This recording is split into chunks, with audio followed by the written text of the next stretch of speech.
Is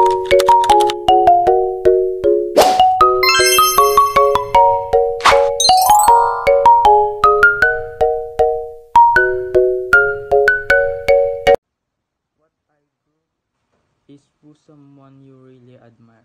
For me, it's my parents because they raised and cared for us.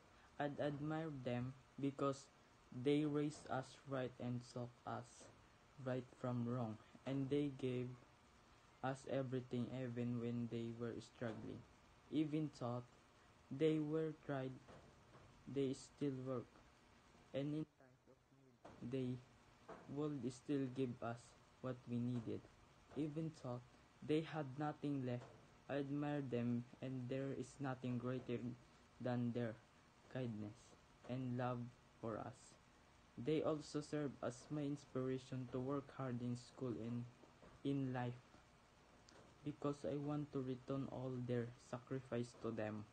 For me, I don't need to look to distant people to admire because sometimes the real hero is right in front of me. So as I grow up, I want to be like them, strong, loving, and know how to value family. So thank you to them because without them I would be where I am today. They are truly the ones I admire the most in my entire life.